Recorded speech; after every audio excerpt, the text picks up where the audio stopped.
Homogeneous differential equation start करने चल रहे हैं, ठीक है। होमोजेनियस डिफरेंशियल इक्वेशन पढ़ चुके हैं। बट बेटे पेंडिंग क्वेश्चन करना है आपको। बेटे एनसीईआरटी बुक से एक भी क्वेश्चन स्किप नहीं होना चाहिए। ये एक रेजोल्यूशन होना चाहिए अपना, ठीक है, कमिटमेंट होना चाहिए कि अगर एनसीईआरटी का एक भी क्वेश्चन पेंडिंग रह जाता है, ये प्रिस्क्राइब्ड बुक है, रिकमेंडेड बुक है, ठीक है, रेफरेंस नहीं है, चॉइस नहीं है इसके साथ, ये कंपल्सन है, ठीक है। You don't have any choice. इतना हार्ड वर्क तो हमको करना ही करना है कि एनसीईआरटी के ईच एंड एवरी क्वेश्चन आता हो, इंक्लूडिंग एग्जांपल, इंक्लूडिंग मिसलेनियस। अच्छे पावरफुल क्वेश्चन मिसलेनियस में ही होते हैं, ठीक है। अगर आपको टाइम नहीं मिलता तो बेटा हमको बताओ, हम करवाएं, हम टाइम दें। बट हम इसलिए बोल रहे हैं कि आपको टाइम कम है, फास्ट मूव करना है। देखो स्टूडेंट वही कमजोर रह जाते हैं जो एनसीईआरटी नहीं डील करते। एटलीस्ट एनसीईआरटी के सारे क्वेश्चन तो टाइम पे करो, ठीक है। आरडीआरएस बाद में भागो, एमएल अग्रवाल बाद में भागो, रेफरेंसेस बुक बाद में करो, पहले एनसीईआरटी करो, ठीक है। और एनसीईआरटी से जो टाइम बचे तब फिर हो सके तो एनसीईआरटी एग्जाम्पलर भी कर डालो। और जब दोनों हो जाएंगे तो तुम्हारा 90% सारी रेफरेंस हो गई, ठीक है। तो हम चलो आज हम एलडी शुरू करते हैं। LD linear. हाँ बेटा। सर मैं थोड़ा ना जल्दी भी कर रहा हूँ, एक्चुअली मेरे को कहीं जाना है तो मैं बाकी की रिकॉर्डिंग सुन लूंगा। चलो भाई ठीक है बेटा, यूट्यूब पे देख लेना हमारे। अच्छा यूट्यूब पर ठीक है, यूट्यूब पे भी है, यहाँ भी आके देख लेना, यहाँ भी रहेगा stored. Okay sir, okay okay, thank you, good night. Good night बेटा। चलो कोई नहीं, तो एलडी स्टार्ट करते हैं बेटे, लीनियर डिफरेंशियल इक्वेशन। ओके, क्या शुरू करने जा रहे हैं? एलडी। तो पहले इनके फॉर्मेट देखो, ये दो टाइप के होते हैं, एक first kind LD first kind, दूसरा एलडी, दूसरा होता है सेकंड काइंड, ठीक। एक थर्ड और होता है लेकिन वो तुम्हारे सिलेबस में अभी है नहीं, ठीक है। तो कुछ क्वेश्चन कभी कभी उससे आ जाते हैं। फर्स्ट काइंड में क्या होता है, ध्यान से सुनो। पहले तो dy बाई dx का कोफिशिएंट कुछ नहीं होना चाहिए, और प्लस एक फंक्शन x का आना चाहिए, और इनटू y अकेला, y की पावर भी कुछ नहीं होनी चाहिए। देखो dy बाई dx लीनियर है, पावर 1 है, डिग्री 1, y भी डिग्री 1, इसीलिए इसको लीनियर डिफरेंशियल इक्वेशन कहा। First order first degree differential equation, ठीक है। और इक्वल टू qx, ये जो दो फंक्शन हमने p और q लिखे हैं फर्स्ट काइंड में, ये दोनों x के फंक्शन है और इसको सोल्यूबल फॉर x कहा जाता है। इसमें हम इंटीग्रेट फॉर x के लिए करते हैं, ठीक है। और दूसरा काइंड खुद समझ जाओगे कि इसका उल्टा होता है, सोल्यूबल फॉर y होता है, dx अपॉन dy प्लस, यहां पे भी चेंज होगा, x की जगह y आएगा, y की जगह x आएगा, ठीक है। समझ में आया टाइप? लीनियर डिफरेंशियल इक्वेशन के टाइप समझ में आए? अच्छा, अब लीनियर डिफरेंशियल इक्वेशन जो होती है वो दो स्टेप में सॉल्व होती है। देखिए कितने स्टेप में सॉल्व होती है? दो स्टेप में। पहला स्टेप होता है इंटीग्रेटिंग फैक्टर फाइंड करना, IF, जिसका पूरा नाम क्या है? Integrating factor. पहला नाम क्या है? अब आजकल जो पिछले 4 सालों से, 3-4 सालों से, मान लो भी 2020 से जब से एमसीक्यू आने लगे, एक क्वेश्चन डेफिनेटली इंटीग्रेशन का रहता है, डिफरेंशियल इक्वेशन का, जिसमें कहता है कि इसका इंटीग्रेशन फाइंड करो। डिफरेंशियल इक्वेशन दे देगा, कहेगा कि इसका इंटीग्रेटिंग फैक्टर फाइंड करो। कभी कभी पूरा नाम देता है, कभी कभी पूरा नाम ना दे करके ब्रीफ नेम दे देता है, एब्रिविएशन। तो IF किसका नाम है? इंटीग्रेटिंग फैक्टर का नाम है। क्लियर हुआ पॉइंट? अब ये फर्स्ट काइंड के लिए क्या होता है, सेकंड, इसका फॉर्मेट दोनों के लिए सेम है।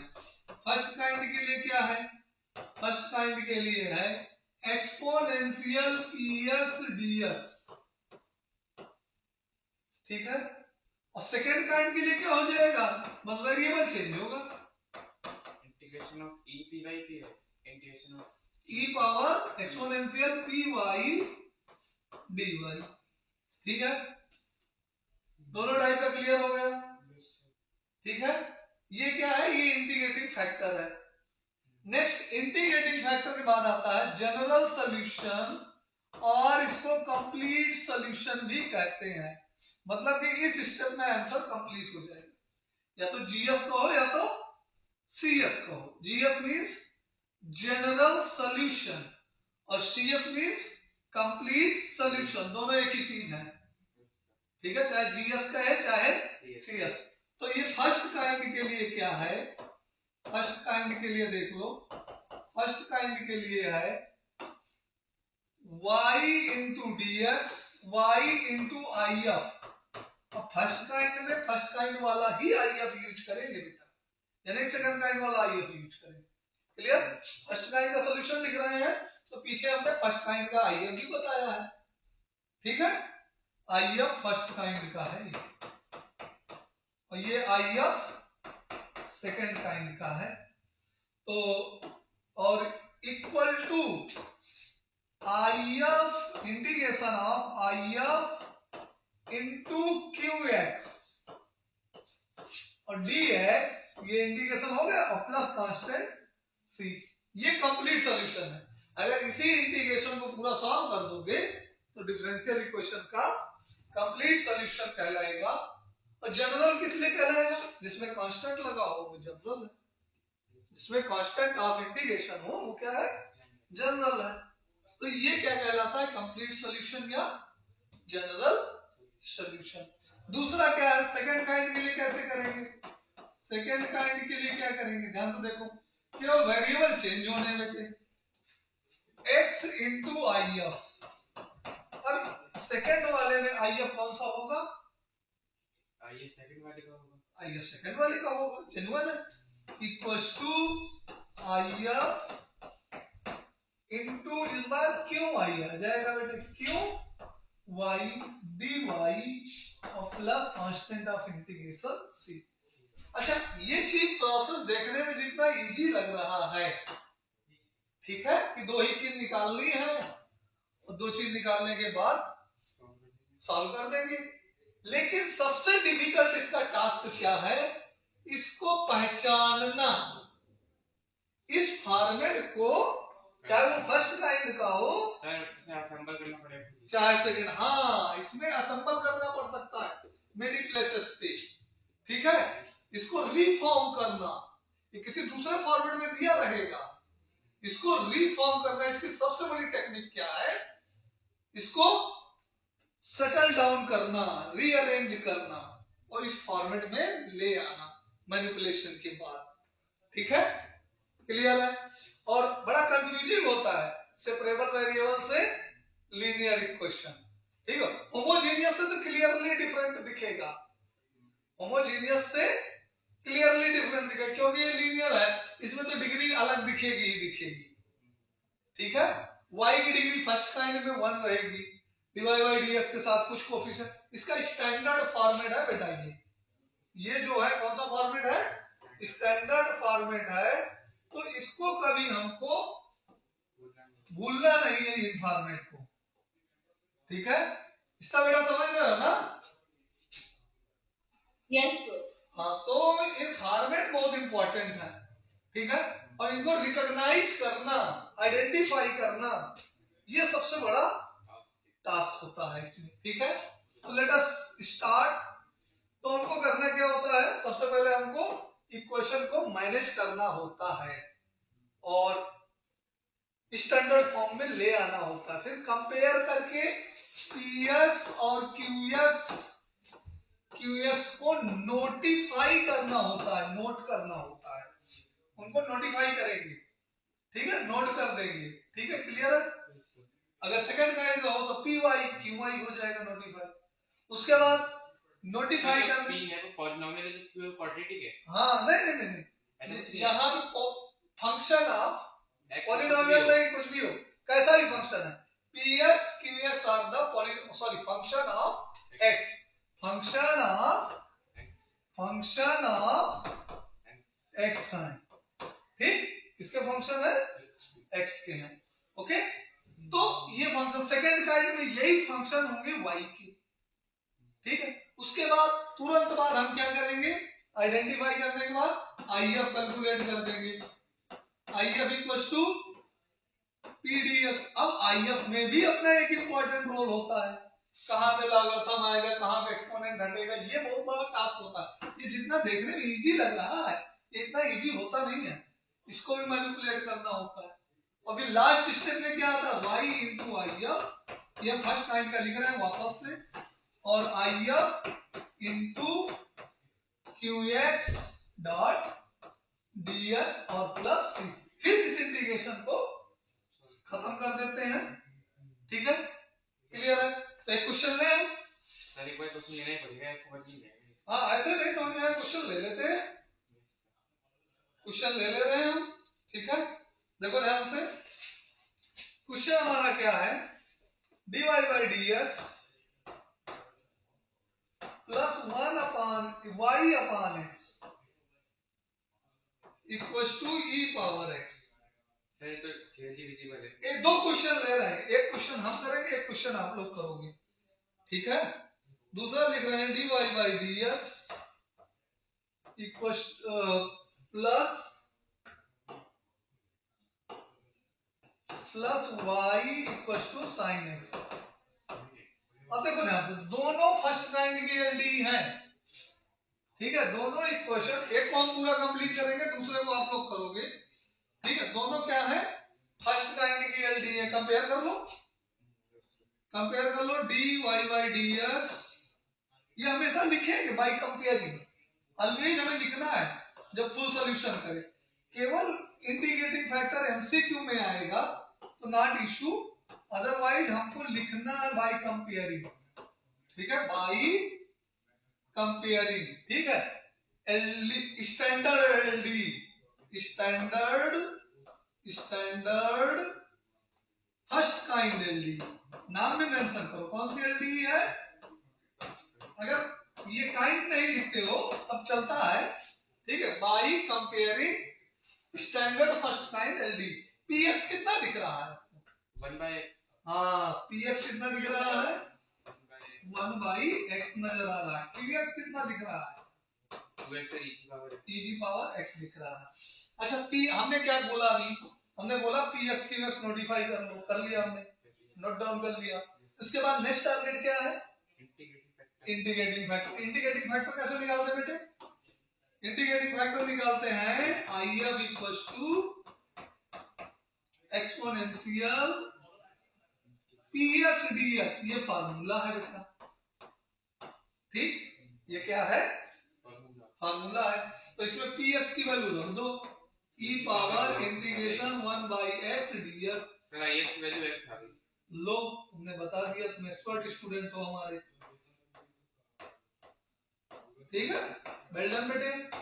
if की वैल्यू क्या आ गई, x। ये वाला क्वेश्चन तुमको करना हो पर हम इधर कर देते हैं, ठीक है। सर हाँ बेटे, इसमें हम नहीं डालेंगे, फिर से बोलो बेटे, इसमें प्लस नहीं डालेंगे, लाइक प्लस लॉग से या प्लस से, नहीं IF में कांस्टेंट ऑफ इंटीग्रेशन नहीं आएगा, कांस्टेंट ऑफ इंटीग्रेशन आपका आएगा केवल और केवल जनरल सॉल्यूशन या कंप्लीट सॉल्यूशन में, जनरल सॉल्यूशन में ही कांस्टेंट ऑफ इंटीग्रेशन आता है, अगर पर्टिकुलर सॉल्यूशन होगा तब भी इंटीग्रेशन कांस्टेंट नहीं आएगा, ठीक है।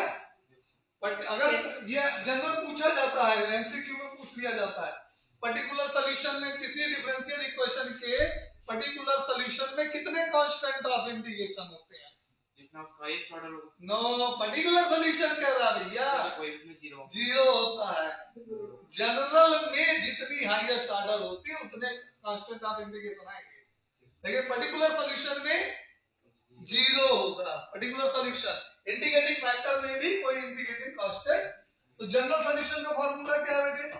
जनरल सॉल्यूशन का दूसरा नाम क्या बताया हमने? Complete solution. ठीक है, तो इसका फॉर्मूला क्या? y इंटू आई एफ, ठीक बेटे, equal to integration I F into Q X dot dx। ठीक है, y into x equal to integration x E power x। अब राइट हैंड की इंटीग्रेशन से फैमिलियर हो आप? इंटीग्रेशन बाय पार्ट, ठीक है, फिनिश कर दो। हम लोग तो याद रखते हैं बेटा ऐसे इंटीग्रेशन को। क्यों याद रखते हैं? ताकि डिफरेंशियल इक्वेशन में टाइम बचा सके। ठीक, समझ में आया बेटे? कुछ इंटीग्रेशन आप दोबारा प्रैक्टिस करो तो कुछ इंटीग्रेशन को रिमेंबर रखना होता है, और वो इंटीग्रेशन कैसे आते हैं? हाँ, एक्स माइनस वन और प्लस सी। अगर नहीं करेंगे तो हमें इंटीग्रेशन बाय पार्ट के सारे स्टेप लिखने पड़ेंगे। कोई नहीं, हम यहाँ इंटीग्रेशन करके नहीं दिखा रहे हैं, हम डिफरेंशियल इक्वेशन सॉल्व कर रहे हैं। ठीक है, ओके। अगर बहुत अच्छा लिखना हो तो ऐसे लिख देना, because x e power x equal to E power x x minus one by कौन सा मेथड लगा रहे हैं? इंटीग्रेशन बाई पार्ट लगा रहे हैं। इतना लिख दोगे तो वो समझ में आ जाएगा। क्लियर हुआ? दूसरा वाला तुम खुद करो। दूसरा वाला तुम्हें खुद करना है, dy by D x plus y equal to cos x. Sine x था, साइन एक्स कर लो।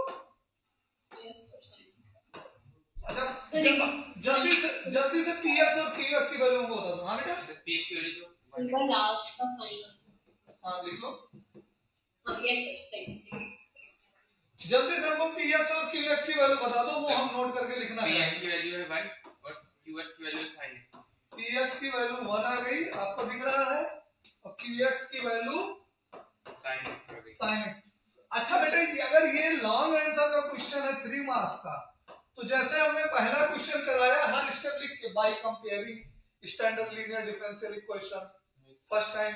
अगर बाय कंपेयरिंग ना लिखो तो ऐसे लिखो, it is a linear differential equation of first kind. ठीक है, काइंड जरूर बताओ। ठीक, तो चलो अब आगे का काम तुम खत्म करो।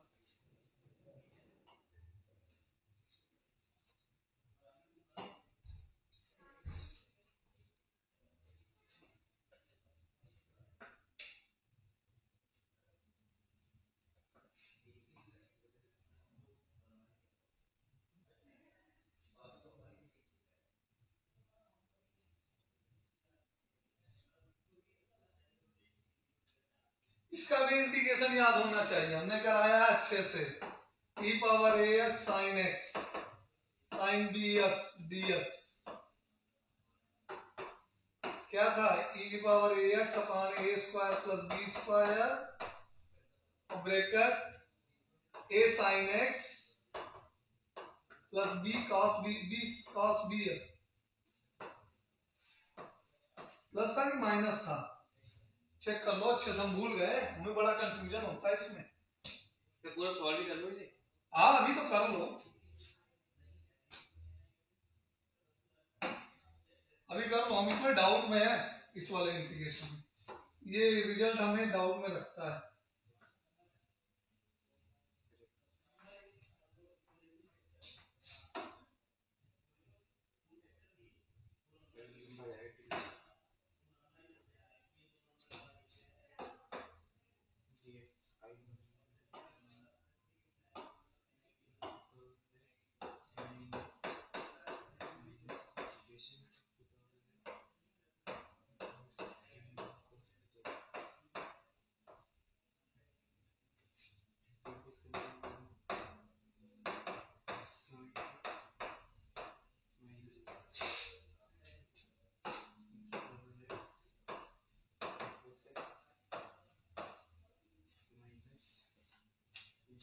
इसको अलग सॉल्व करना है बेटा, क्योंकि इसमें आई लेके करना पड़ता है।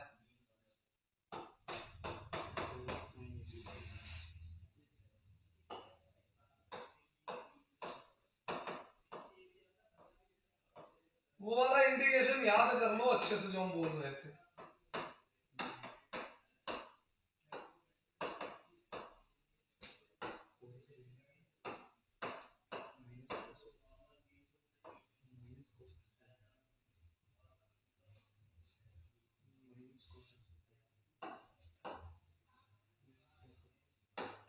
सही लिखा था हमने, माइनस साइन का हेर फेर रह गया था।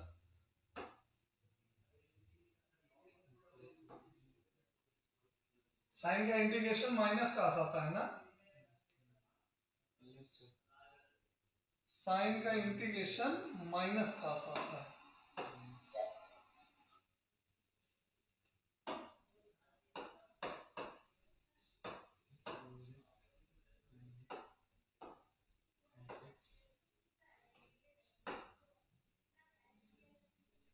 सर e की power x by 2 sin x plus cos x।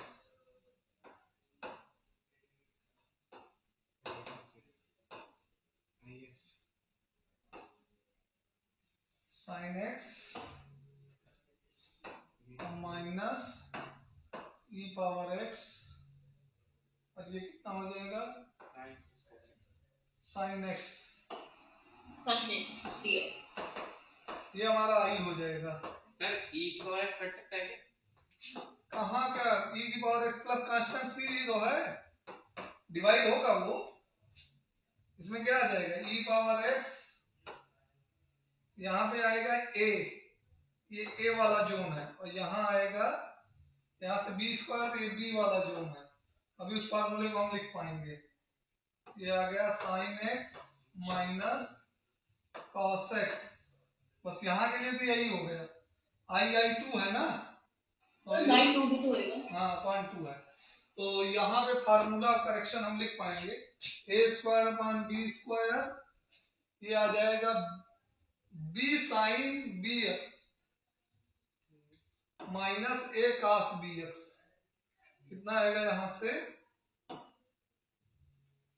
ये यहाँ पे आएगा, हाँ b sine bx minus a cos bx। एक बार चेक करिएगा, फिलहाल हमने जो ड्राइव कराया था b sine bx minus a cos bx,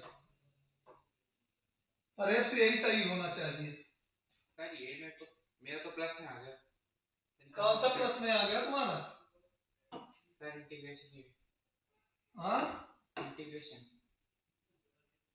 हाँ इंटीग्रेशन प्लस में आ रहा है ना, लेकिन ये तो माइनस में आ रहा है, sin x plus cos x। ये पहला टर्म तो माइनस में है। मैंने सर ऐसे किया है ना, cos x को रखा बाहर, e की पावर x को रखा अंदर, आई लेट लगाया ना मैंने तो। हाँ तो तब भी वही आएगा, तब भी वही आएगा ना, मुझे गलती हो गई। चाहे जैसे करो, इंटीग्रेशन बाय पार्ट सही लगाओ। तो बेटा ये वैल्यू y की उठा करके पीछे सब्स्टिट्यूशन कर देंगे, y इंटू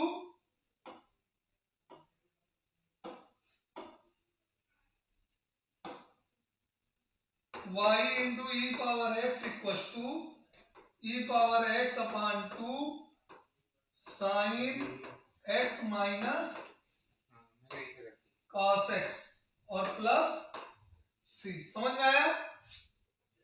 अब क्या करेंगे, इस e की पावर x को डिवाइड कर सकते हैं हम, तो ये हमारा बन जाएगा y equal to sine x minus cos x upon 2 और plus c e power minus x, ये फाइनल आंसर हो जाएगा। समझ में आया या नहीं?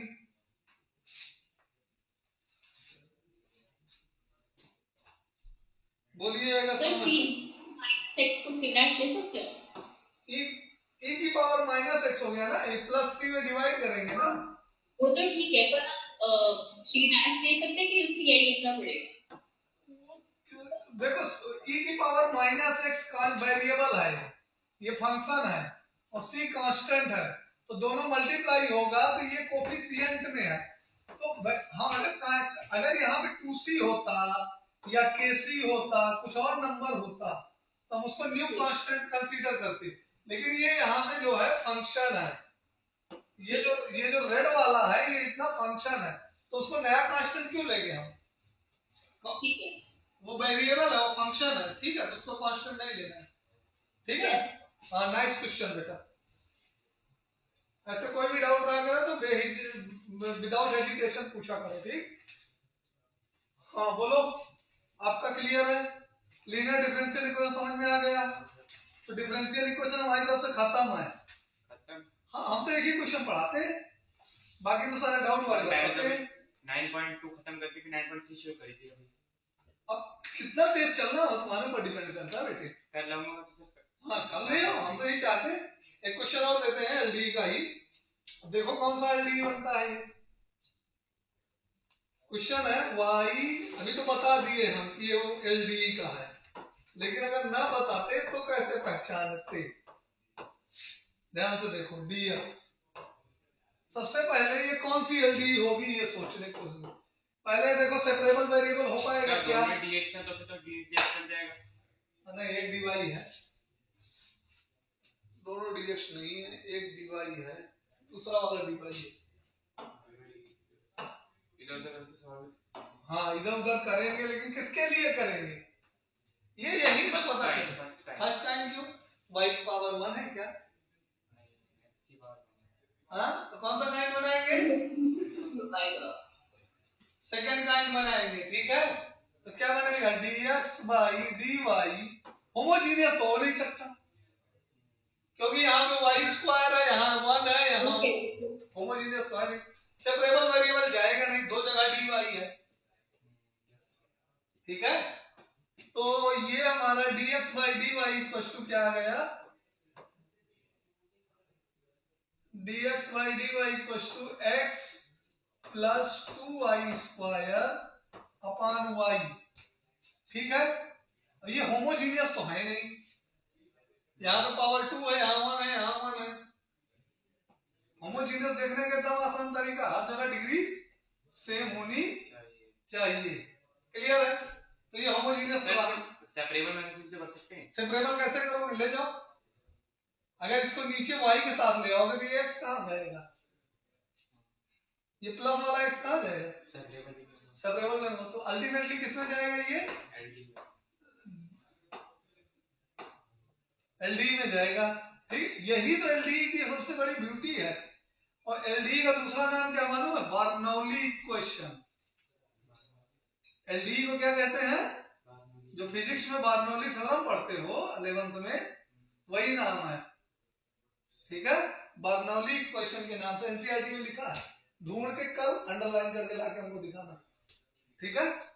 तो बर्नौली इक्वेशन है इसका नाम, dx बाई dy, और ये क्या बन जाएगा? Minus 1 upon y into x और इक्वल टू 2y। हमने एलडी बना दी, सॉल्यूशन तुम्हें करना, सब कुछ पहचानना है। कौन से कंपेयर करोगे? Given D is LDE of second kind, LDE of कौन सी काइंड की है? Second kind. अच्छा, सेकेंड काइंड ना लिख करके सोल्यूबल फॉर वाई लिखते हैं, क्या कहते हैं? सोल्यूबल फॉर वाई, क्योंकि वाई का इंटीग्रेटिंग फैक्टर निकालते हैं और राइट में वाई का इंटीग्रेशन होता है, ठीक है। तो इसमें पी वाई नोट, पहले तो सबसे पहले सेकंड काइंड की d y, dx by dy, second kind की एलडी लिख लेते हैं। क्या कर लेते हैं? सेकंड काइंड की एलडी लिख लेते हैं, dy by dx by dy plus p y into x equal to, ये ऐसा इसलिए लिखा जाता है कि बार बार लिखते लिखते हमको याद हो जाए और कोई कंफ्यूजन ना रह जाए। तो यहां से हम अल्टीमेटली क्या कर पाएंगे? पी वाई लिख पाएंगे। पी वाई की वैल्यू कितनी? Minus 1 by x, sorry 1 by y, q y कितना? 2y। आगे इंटीग्रेटिंग फैक्टर निकालो, जो जो करना है करो। अब जैसे यही क्वेश्चन दे दिया बोर्ड में 1 मार्क्स के लिए और कह दिया find its integrating factor MCQ में, ठीक है, 4 ऑप्शन दे देगा, ठीक है। तो आपको जस्टिफाई करना है क्या हो सकता है इसका इंटीग्रेटिंग फैक्टर।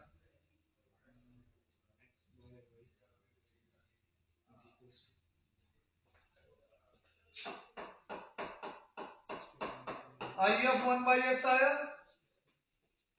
IF 1/x, हाँ सॉरी 1/y, 1/y आया ना, वही तो मैं कह रहा हूँ। फंक्शन थोड़ा सा, हाँ, और सर आंसर आ गया मेरे को। सीएस कितना आ गया, x into 1/y equal to integration 2 into y by y plus c x is equal to 2y square y plus by cy, हाँ, x इक्वल टू क्या आ गया, 2y square plus cy। x by y equal to 2y plus c, तो यहाँ से x equal to क्या आ गया, 2y square plus 2y square plus c1। समझ में आया बेटे, यस सर।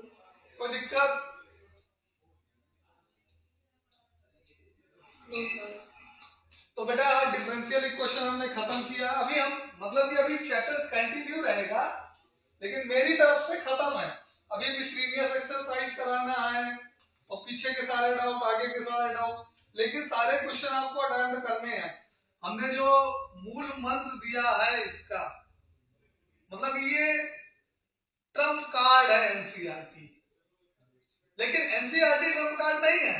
एनसीईआरटी का each and every question attempt करना और उस पर मास्टर होना, वो ट्रम्प कार्ड है, ठीक है।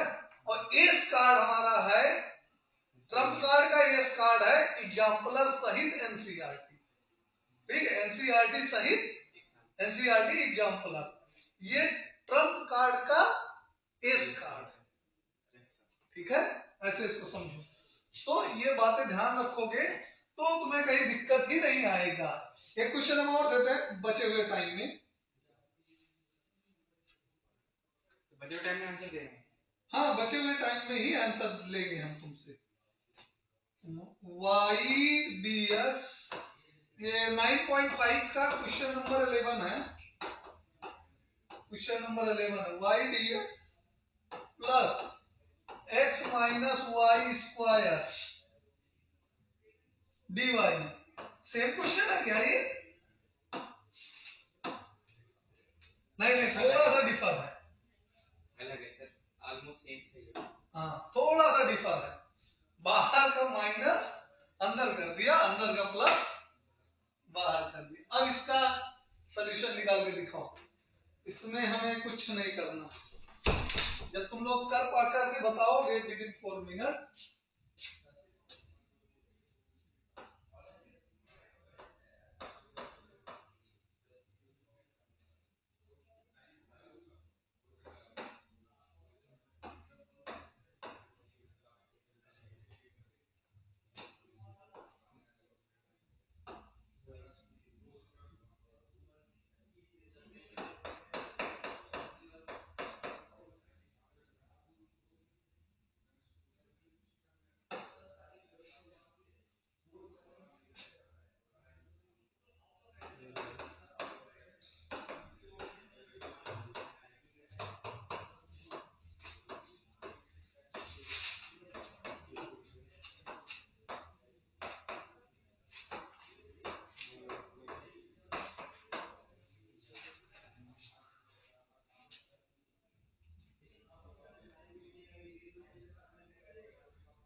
ऑलराइट, यहां से x को सेपरेट कर दो, बोर्ड पे सॉल्यूशन लिखा है, आप लोगों से पहले हमने कर लिया।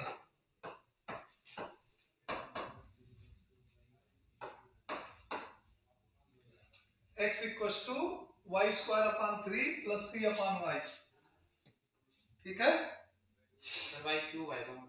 अरे बेटा हमने डिवाइड कर दिया, अच्छा डिवाइड करते थे आंसर। हमें बुक का आंसर मैच कराया है, आंसर ये भी सही है। हमने ये बुक का आंसर मैच करा है। मेरा भी आ गया, हाँ मेरा भी आ गया। आ गया बेटा इसका। यस सर आ गया। चलो फिर आज की मीटिंग एंड करते हैं बेटे।